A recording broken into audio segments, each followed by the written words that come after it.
I've never liked camping. Not as a kid and definitely not now, but my dad loved it.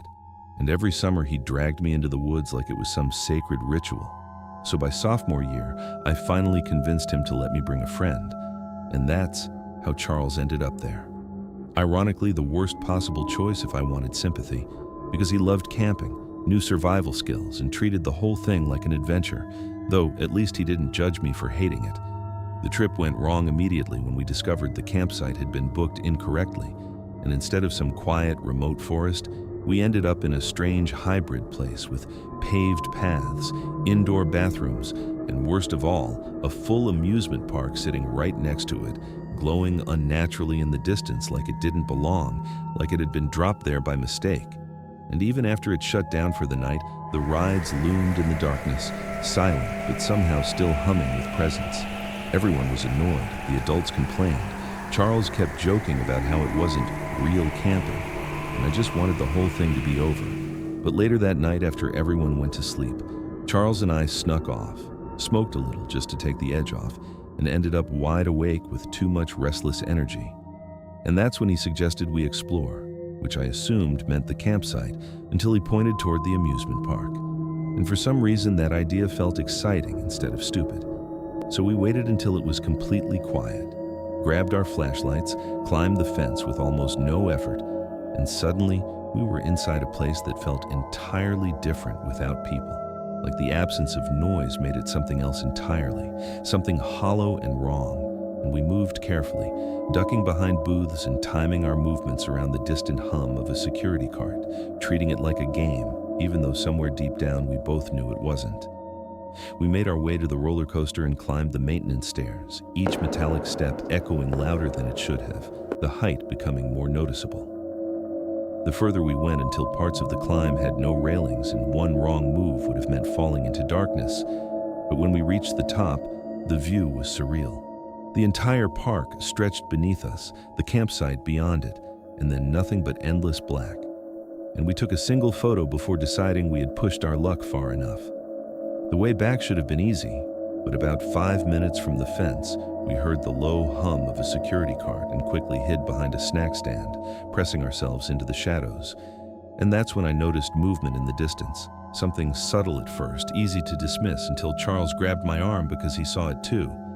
And there, about 30 feet away between two buildings, was another person crouching just like us, completely still, watching. And immediately something felt wrong. Not just because he wasn't supposed to be there, but because of how he held himself, like he belonged to something darker than the empty park. And we couldn't move because the guard hadn't passed yet. So we were stuck there, staring at him as he suddenly darted across an open patch of ground and threw a strip of light. And for a split second, I saw him clearly. A man, maybe in his late 30s, shirtless, his body looking uneven like it had been through something violent, and his face smeared with something thick and dark that could only have been blood. And then he vanished back into the shadows. The guard passed and we didn't hesitate.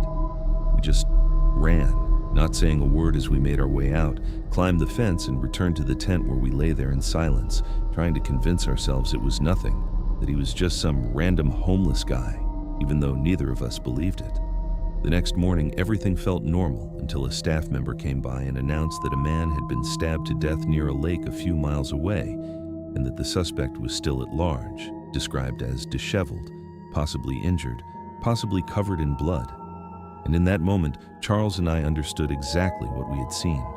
But we said nothing, not to each other, not to anyone, because telling the truth meant explaining why we had been trespassing in the amusement park. And at that age, staying out of trouble mattered more to us than doing the right thing. So we kept quiet and let it pass. But it never really did, because even now, years later, I can't stop thinking about how close we were, how we stood there, watching a man who had just killed someone, close enough to see the blood on his face, and chose to walk away.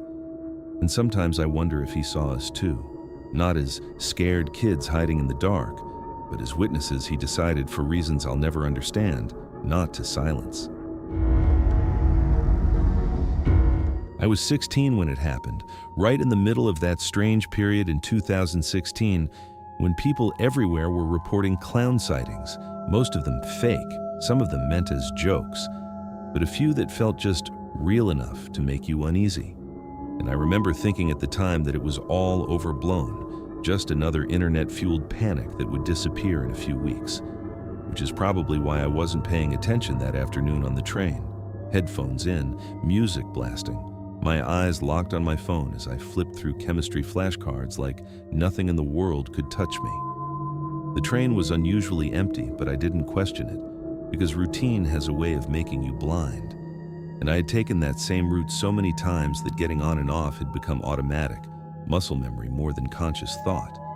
So when the train pulled into 96th Street, I stood up without even really looking, walked toward the doors and waited for them to slide open, still half lost in whatever song I was listening to, until something in my peripheral vision made me pause, just for a second, because there was something blocking the doorway. And when I looked up, I saw him standing there, a clown, fully dressed, oversized rainbow pants, baggy yellow shirt with red suspenders, huge red shoes, white makeup smeared thick across his face with exaggerated blue eyebrows and a bright red nose. Everything about him loud and ridiculous, except for the way he stood completely still, silent, not trying to get on the train, not moving out of the way, just standing there as if his only purpose was to stop me from leaving. For a moment I froze, caught off guard by how out of place he was, how wrong it felt to see something like that in such a normal, everyday setting. But then instinct kicked in, and I realized the doors would close in seconds, so I tried to push past him, and the instant I made contact, he bent down sharply, bringing his face close to mine in one fluid motion that felt rehearsed, deliberate, like he wanted me to see him up close. And something about that closeness, the way he didn't speak, didn't react like a normal person, triggered something primal in me. So I shoved past him and bolted, and that's when everything shifted from strange to terrifying, because I heard him move behind me, fast, too fast. And when I glanced back, I saw him chasing me, his stride uneven and jerky, like his body didn't move the way it should, like his limbs were slightly out of sync, and in his hand, somehow appearing as if it had always been there, was a knife. Not theatrical, not fake, just a plain kitchen knife that caught the light as he ran. The station was nearly empty, the sound of my footsteps echoing off the walls as I sprinted toward the stairs, my heart pounding so hard it felt like it was going to shut my body down. And I remember thinking how unreal it all felt, like I had stepped into someone else's nightmare, because this wasn't supposed to happen in the middle of the day, not in a place I knew so well, not in a routine I had trusted for years. But it was happening, and no one was there to see it except me. So I ran harder, taking the stairs two at a time, not daring to look back again until I burst out onto the street where the noise of the city hit me all at once. And when I finally turned around, he was gone, as if he had never existed beyond the boundaries of that station. I reported it to the police immediately, my voice shaking as I tried to explain what had just happened.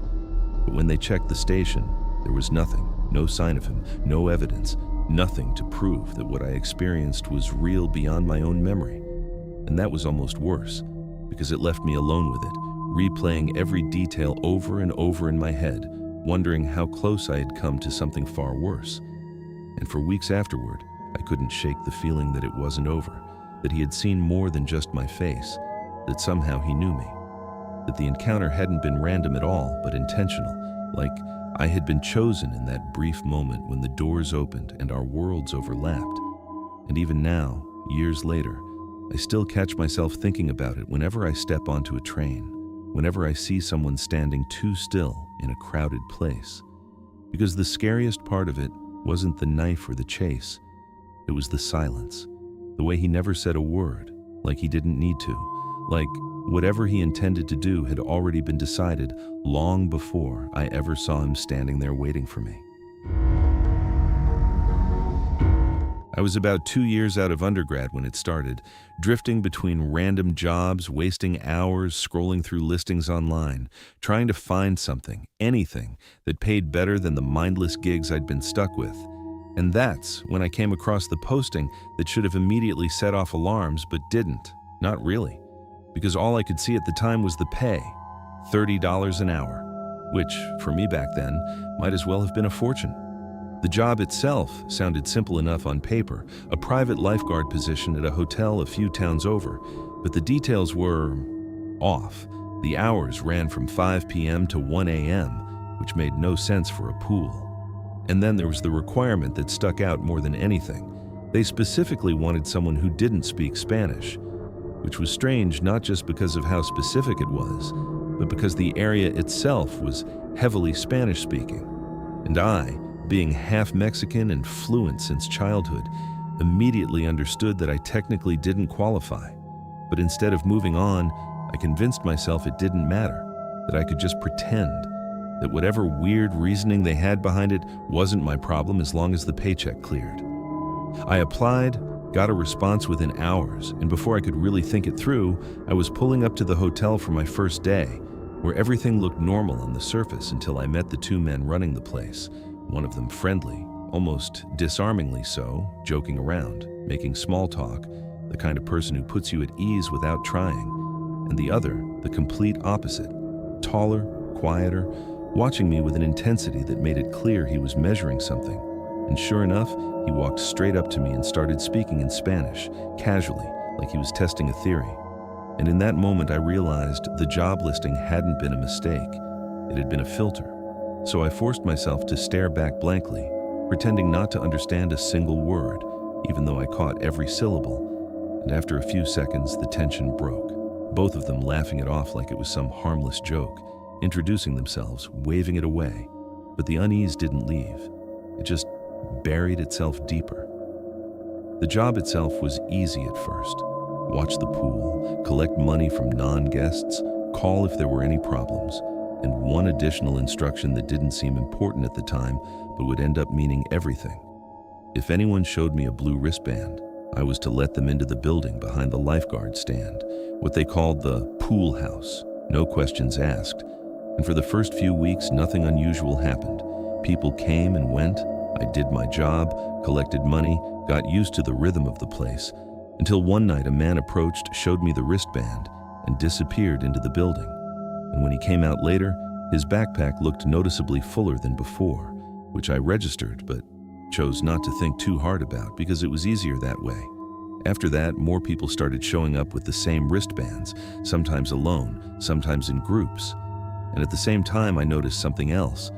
People were overpaying me, not by accident, but consistently, handing me far more than the entry fee and not asking for change. And when I called to mention it, I was quickly brushed off, told not to worry. The conversation cut short in a way that made it clear I wasn't supposed to ask questions.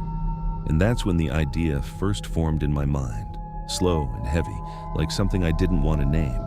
Money laundering, or something close to it, something illegal happening right behind me while I sat in plain view acting like everything was normal. I should have left then, I know that now, but I didn't, because the money was good, because nothing had happened to me yet, because I could still pretend my role in all of it was small enough to not matter.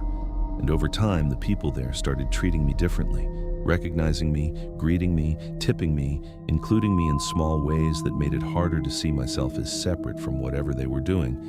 And then one day I saved a kid from drowning. Nothing dramatic, just pulling him back to the shallow end. But the reaction was overwhelming, applause, gratitude. And when I realized the child belonged to one of the men involved, the tone shifted completely. I wasn't just an employee anymore. I was someone they valued, someone they welcomed. And the next day, they greeted me with drinks, smiles, and a toast in Spanish that I understood far better than I let on.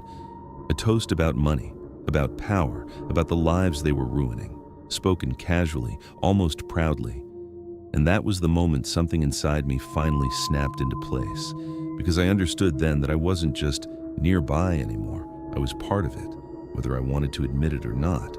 Everything unraveled shortly after, when my mom called me during a shift, and I stepped away to answer, speaking Spanish without thinking, slipping back into something natural and automatic. And when I turned around, one of the men was standing there, staring at me in a way I had never seen before, not friendly, not joking, just cold, calculating, asking how long I had known the language. And I lied, badly, saying I was practicing, that I didn't really understand it, but we both knew that wasn't true. And in that silence that followed, I felt something shift, like a line had been crossed that couldn't be uncrossed, like I had just become a liability instead of an asset. And for a moment, I genuinely believed he was deciding whether or not I should walk out of there alive. Eventually, he just said, "Okay," and walked away. But the damage was done because fear had replaced everything else. And when he later told me to come in early the next day for a new opportunity, handing me extra money like nothing was wrong, I understood exactly what that meant, or at least enough to know I didn't want to find out. So I left that night and never went back. No notice, no explanation, just gone. And for months afterward, I lived with the constant feeling that I was being watched, that every unfamiliar car was connected, that every quiet moment meant something was about to happen. And even now, years later, I still don't fully understand why they needed me there in the first place, whether I was just a cover, a witness they could control, or something else entirely. But one thing I do know is that I stayed longer than I should have, that I saw more than I was supposed to, and that when the moment came, I didn't leave because it was right, I left because I was afraid. And sometimes I wonder if that fear is the only reason I'm still alive.